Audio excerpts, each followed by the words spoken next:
welcome to Turn the Page, the official podcast of the Syosset Public Library.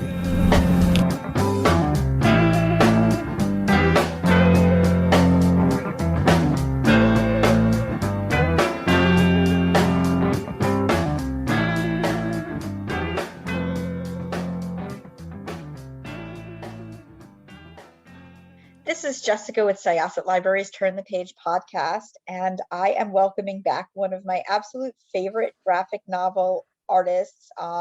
She wrote and drew Princess Love Pawn and has done so many other things since we last spoke. So I'm going to give the floor over to her so we can talk about Mimi and the Cutie Catastrophe. Yes, hi. Thank you so much for having me. My name is Shauna J, creator of Mimi and the Cutie Catastrophe, which debuts July 19th, 2022. I'm so super excited. It's an early reader's graphic novel, and it's all about being true to yourself. And it's great, especially for fans of the magical girl genre. I was so excited, and again, like Princess Love Pawn, Mimi is a Black girl, and she loves pink, and she's adorable, which actually is sort of her problem, but not really. I don't want to say it's a problem that she's cute, but part of the story is that she wants to be seen as more. Yes, but she does just sort of evoke those really just nice feelings that when you read Princess Love Pawn, you have like this beautiful vision in pink, magical girl. And as anybody who knows me would know, that like I love the magical girl genre. So when you started writing Mimi, which by the way, it's going to be a series. Yeah, so book one comes out this month, and then book two will be premiering February 7th of 2023, and crossing fingers that book one sells good enough for them to like greenlight of book three. Very, very good. Yeah, that's really exciting. So yeah, like I said, I saw that this was coming out, and I was just like, first I was like, oh my gosh, is this, is this going to be a series? And like just thinking about how much I loved Princess Love Pawn, and I knew there was more coming down the road from you last we spoke. So how did Mimi come to be? Were you influenced at all by some of your webcomic work? Was she sort of always floating around behind the scenes saying, I'm here, please write? Interestingly, like not necessarily. Mimi came to be when I was talking with my agent, Jana Morishima, and I was basically like, Jana, like I still have like work that I'm working on, but I really want to sell like a really simple book. Like I really wanted to do like a kid's, like a baby children's board book or something. So I was working on a simple like illustrated book, and it was still like the same characters with Mimi and Penelope, except Penelope was like a stuffed bunny at the time. It was still like the similar concept of like being cute, but also like kind of being disregarded because she's cute. And so when my agent was showing that to other editors that she knew, she ran it across the creative director at Scholastic's graphic line, and they recalled me from somewhere, but they really wanted to work with me. But since they focus right now on like early readers graphic novels, they were like, hey, this is really cute, but would you want to make it into like a graphic novel like for little kids? And I was like, sure, like that sounds really fun. So we kind of like developed it between all of us to like really hammer out like, who's Mimi, what's the story going to be about? And so that's kind of like how it came to be. And I feel like at the time I was watching a lot of Fancy Lala on YouTube. And so I was like, yeah, it's so cool, like to have magical outfits, it feels, like really retro, Fancy Lala, like Minky Momo. And I just thought like that would be like such a perfect like gateway magical girl story for kids in the West, because they already love playing pretend and playing dress up. So that's Mimi's whole thing, is that she uses magic to play pretend and dress up to figure out how she wants to explore her feelings and what she wants to be in the moment. So each book is going to have her going through like a different ensemble of outfits and stuff.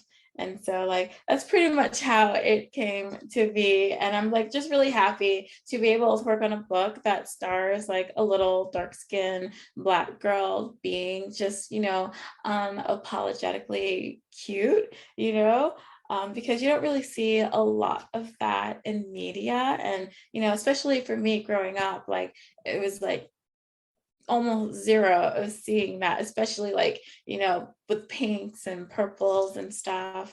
So, yeah. So what about Penelope? Because every magical girl should have a mascot or an animal companion. So Penelope started as a bunny? Yeah, she was a bunny. I think originally it was just kind of like a quiet stuffed animal, but as I went into writing the graphic novel, I decided I really want her, she talks, she's magical. At first I kind of was thinking of her as like a magical like backpack, but then she kind of like just morphed into like a magical like Care Bear-esque kind of creature. And yeah, she's Mimi's best friend and support system, and Mimi, she's very spunky and very, this is the first thought that comes to mind, and I'm gonna stick with it and see it through. And Penelope kind of like tries to like ground her a little, be like a little sisterly to her, but ultimately she's like, if this is what's gonna make you happy, like let's go for it, let's figure it out.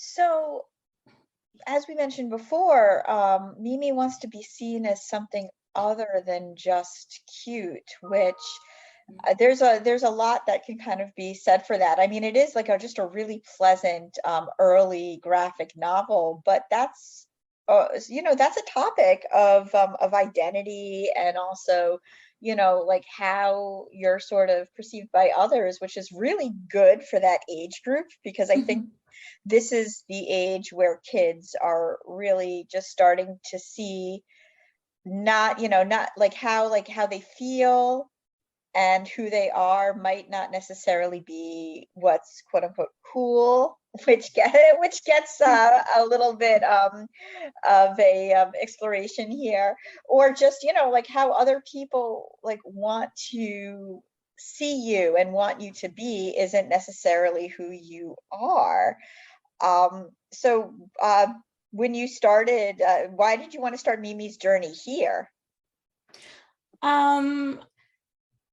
Like I've always really liked cute stuff, but I feel like especially for girls, you go through a period where the things that you love, you start feeling like it's not really okay. Like maybe it's not really okay to like pink, and it's not really okay to want to play with dolls anymore, like, oh, it's for babies and stuff. And so you kind of like shun it until like you grow old enough to realize, hey, it doesn't matter what other people think, like this is what I like, but also like I can like it and I can still be cool. So I wanted to show Mimi, she is a cute little girl, but she's not just like a cute little ornament to sit on the sidelines.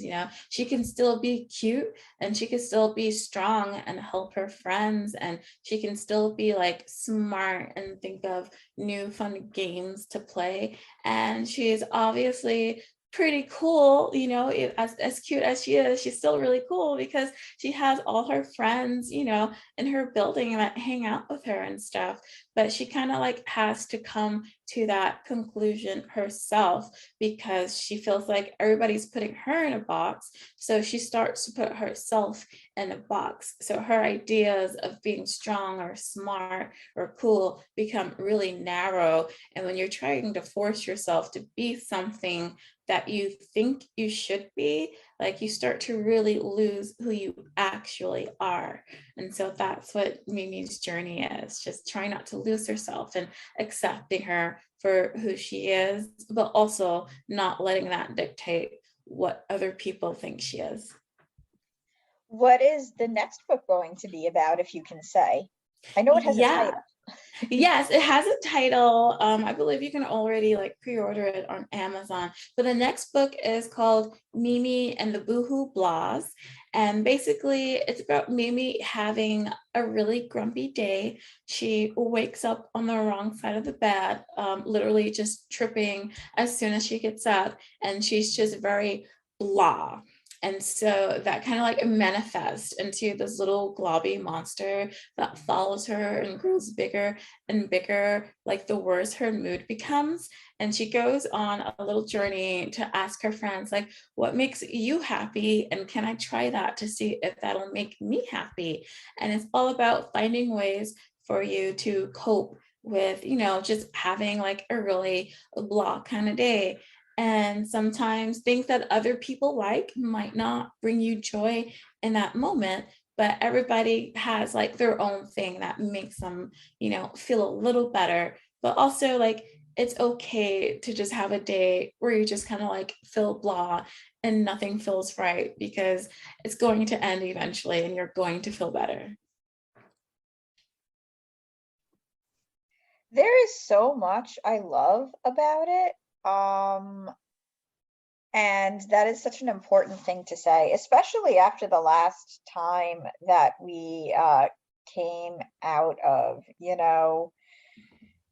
I really feel like the last few years we kind of have had to realize that it's okay. Like, you don't always have to find a way to be happy. Sometimes Mhm. it's okay to just, obviously not like completely soak in that and live in that, but sometimes you just need to live in that for a little bit, live in your feelings. Because otherwise, yeah, like you're denying something really important. So I'm excited to read that. That's pretty awesome. So I had just one more thing I wanted to sort of ask you about, because I do follow you on Twitter and you're super fun. Talk to me about Mewtwo, because I am also a big Mewtwo. And he's pink and he's awesome, by the way. Oh my gosh, yes. I'm in the middle of writing my memoir that I'm working on with First Second.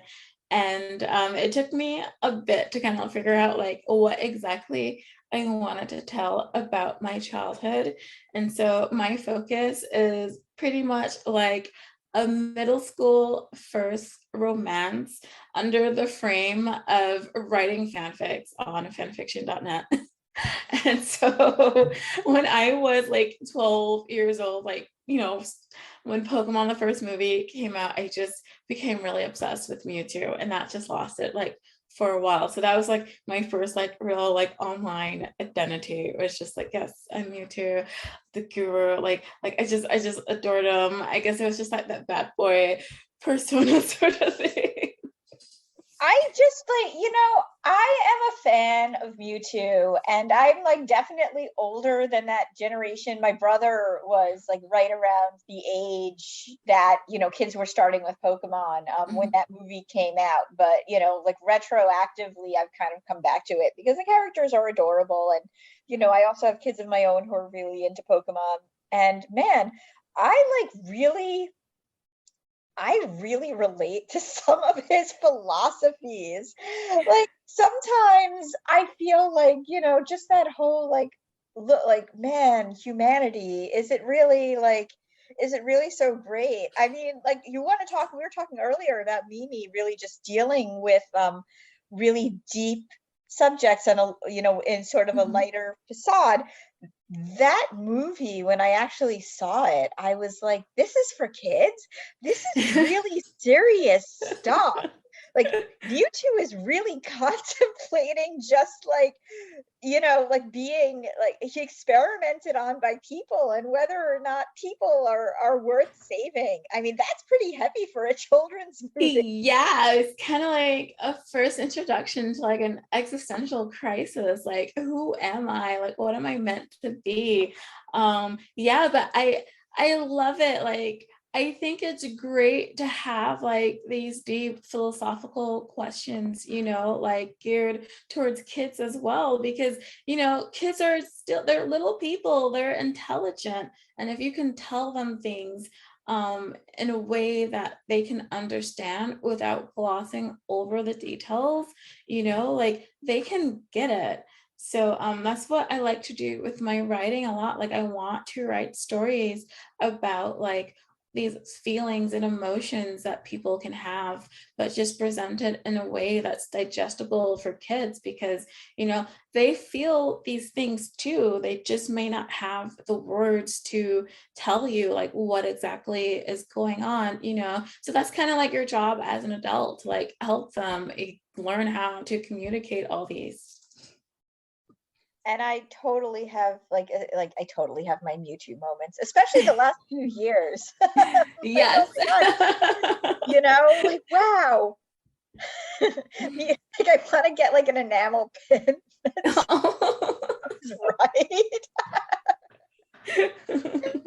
Shauna, thank you so much for joining us. It's always a pleasure to speak with you. I am thrilled to see all of this coming out. I cannot wait to read your memoir now. You're going to come back and talk to us about that, because I am so interested just in how fan fiction went from something that a lot of people, including myself, did, but didn't really talk about to people. It was like, gotta go by, like, what are you doing? I don't know. I'm writing a fan fiction. I'm, in my studio. Yeah. But now it's really, come to a point where people are very open about it. And not only, I mean, yeah, fan fiction is being published that, like obviously not using the original IPs. There's obvious debate about whether or not, ghost writers or whatever are actually writing fan fiction when they're hired for an IP, or not even ghost writers at this point. But, like really people like authors who are prominent, authors who are popular, are completely being unembarrassed and saying, yeah, of course I wrote fan fiction. There's nothing wrong with writing fan fiction. Fan fiction is actually a really good tool. Yeah, absolutely. And also like what's also being tackled in that book is just like, the beginning of having like online communication, because it was like the age of like AOL and instant messenger, and like how do you balance like an online life with your in real life, and like is it still sincere with people that you haven't met, and also how do you stay safe doing that, and how do your parents react to this whole new technology coming out that your kid is engrossed in, like how do you like support them but also like keep them safe.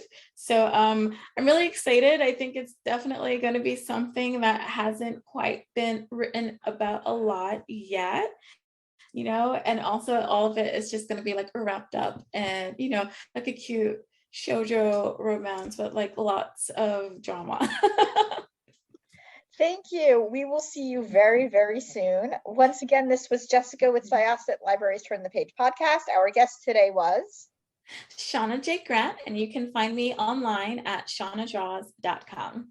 And check out Mimi and the Cutie Catastrophe. And can you still read Princess Lovepawn? Yes, you can still find Princess Lovepawn online at princesslovepawn.com, and there's still a link to it from my website as well. Excellent. We are going to close this chapter of Turn the Page. The it's time to close this chapter of Turn the Page. Join us for the next episode.